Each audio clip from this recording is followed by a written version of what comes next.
Imagine waking up one day and realizing that everything you believed about yourself was a lie. Not a convenient exaggeration or a harmless illusion, but a fundamental untruth embedded so deeply in your consciousness that it has shaped every decision you've ever made. The face staring back at you in the mirror is familiar, yet somehow alien, as if you have been a guest in your own life, living someone else's script while believing it was your own. How much of what you do, what you desire, and even what you fear is truly yours? And how much has been quietly handed to you by invisible forces, societal expectations, and the shadows within your own mind? You're convinced you know yourself. You have a name, a history, memories, tastes, even habits that define you. Yet consider this: what if your memories are not trustworthy? What if the self you cling to is a construction, a patchwork of impressions, fears, and desires borrowed from the world around you? The philosopher Friedrich Nietzsche warned that the individual is often a mask worn to satisfy the gaze of others, that we are puppets dancing on strings we cannot see. And if that is true, if your self is merely an echo of countless external pressures, then who or what is actually living your life? Imagine walking through a bustling city street. People brush past you, each absorbed in their own performance. You see their faces, their confident strides, their casual gestures, and yet you sense the unspoken tension behind each smile, the quiet despair, the relentless self-editing, the desperate attempt to appear coherent, competent, happy. How many of these people, including yourself, are truly being themselves? How many are performing a role so convincingly that even they forget it as a role? The very notion of identity, something we cling to as our most intimate truth, may be nothing more than an elaborate theater of self-deception. Now, consider the paradox. The more you believe you know yourself, the less you might actually understand. You spend years crafting a version of yourself to meet the expectations of others, to earn approval, to survive, to belong. Every smile, every word, every gesture is carefully calibrated to sustain this illusion. And yet, the deeper you sink into this constructed identity, the further you drift from the raw, unfiltered truth of who you are beneath it all. It is a silent betrayal, a theft of self that begins so early and accumulates so gradually that it becomes nearly invisible. Ask yourself this: if every choice you've made has been influenced by hidden forces, fear, conditioning, unconscious bias, then is there any you left that is genuinely autonomous? If the self is a mirror reflecting the desires and anxieties of others, can you ever step outside the mirror to meet yourself directly? The question is not merely philosophical, it is urgent, intimate, and terrifying. To confront it is to risk everything you think you know about your life, your relationships, and even your deepest convictions. And yet, paradoxically, this confrontation is also the key to freedom. The moment you recognize the fragility and malleability of identity, the moment you glimpse the artifice you have been living in, you are presented with a choice: continue the performance or begin the arduous, unsettling journey toward your unvarnished truth. But beware, the truth does not arrive gently. It is unyielding, merciless, and capable of shattering the comfort of familiarity in ways you are not prepared for.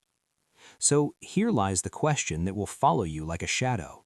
If you are not who you think you are, then who or what are you? And what does it mean to finally, unequivocally face the truth of your own existence? You cannot answer it lightly, nor can you ignore it. Something inside you already knows that the answer will demand more than curiosity. It will demand courage, clarity, and the willingness to descend into a reality that is both exhilarating and frightening. And as you stand at the edge of this revelation, one thought presses itself upon you relentlessly. The journey to discover the self is not a path you take outward through the world, but inward into the dark, labyrinthine corridors of your own psyche. Only there will you encounter the forces that have shaped you, manipulated you, and perhaps constrained you. Only there can the first flicker of true insight emerge, and once it does, there is no turning back. Beneath the surface of your conscious awareness lies a force so pervasive that it quietly dictates the contours of your existence, the compulsion to construct a self that is legible, acceptable, and coherent, not to the world alone, but to the version of yourself you've been conditioned to trust. This is no trivial matter. Carl Jung called it the persona, the mask we wear to navigate society, to perform the roles demanded of us, and to hide the darker, unintegrated aspects of our psyche. Yet in the act of creating this mask, something insidious occurs. The mask begins to dictate the person. Over time, you no longer remember which impulses are truly yours and which were borrowed from the expectations of others. Friedrich Nietzsche explored a similar concept in his reflections on authenticity and self-deception. He suggested that humans are prone to becoming who they are not, mistaking conformity, survival, and approval for identity. The self you think you know, the careful, polished version that schedules its mornings, cultivates its tastes, and monitors its social image, is often a product of subtle coercions, cultural norms, familial scripts, educational pressures, and even the invisible hierarchy of modern life. The tragedy is that this self feels so real, so intimate, that you defend it fiercely, even as it suffocates the deeper, stranger, and more genuine aspects of who you might be. Consider the paradox inherent in this problem. The more you labor to define yourself, the more you conceal yourself. You develop habits, preferences, and moral codes to sustain the image of coherence, but these are often reactions, responses to the world's gaze, not expressions of a raw inner truth. Jean-Paul Sartre wrote that humans are condemned to be free, forced to navigate existence without intrinsic guidelines, yet society provides scripts so convincing that we mistake them for selfhood. We cling to these scripts because the alternative, facing the void of uncertainty, the terror of our unshaped potential, is unbearably destabilizing. Aldous Huxley warned of a related danger, that our minds, shaped by repetition and conformity, can become prisons of subtle hypnosis. We internalize expectations so completely that they operate below the threshold of awareness, subtly guiding our judgments, desires, and fears. We are drawn to certain careers, hobbies, even friends, not because they reflect our authentic inclinations, but because they conform a story we have been taught to believe about ourselves. And once this pattern is established, the illusion feeds on itself. The self you think you are protects you from confronting the emptiness beneath, even as it quietly limits your freedom. Arthur Schopenhauer, ever the pessimist, described life as a landscape of unending desire, suffering, and misperception. He argued that human beings are driven by will, a blind, insatiable force that underpins every thought and action. What is terrifying is that the will does not recognize the self we construct. It moves through us with a logic of its own, exploiting our fears, insecurities, and cravings. You might believe that you make choices consciously, but many are guided by unseen currents, the desire for validation, avoidance of pain, or preservation of a narrative you have been conditioned to uphold. In effect, your self is often a bystander, not the director of its own story. Viktor Frankl, in his study of meaning under unimaginable conditions, observed that humans often surrender their inner freedom without realizing it. When we cling to external definitions of identity, success, beauty, social status, moral righteousness, we inadvertently abandon the task of self-creation.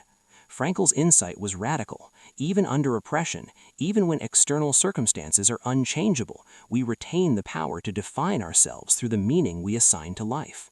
But to exercise that power, one must first see through the invisible chains that have shaped us, and these chains are more subtle than any physical cage. They are psychological, philosophical, and cultural.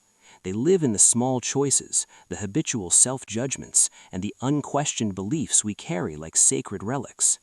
This hidden problem, then, is twofold. First, it is cultural and external.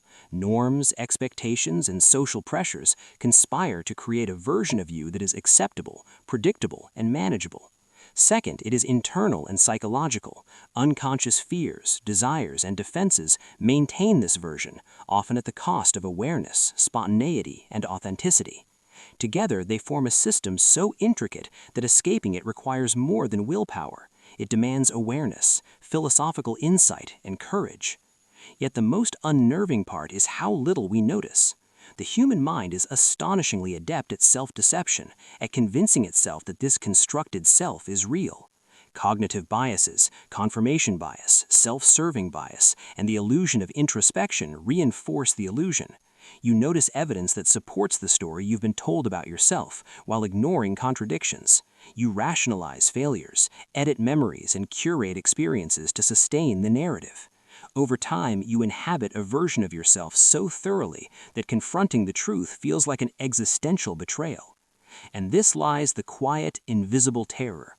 Your suffering, dissatisfaction, and frustration may not be caused by external circumstances at all, but by the mismatch between the self you think you are and the self you were meant to discover.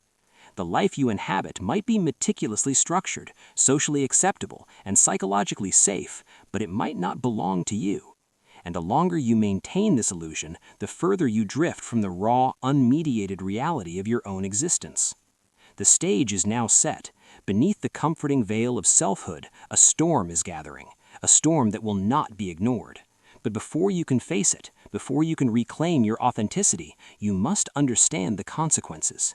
You must see how this hidden problem stretches beyond psychology, beyond philosophy, and into the very architecture of your daily life. For it is not merely an intellectual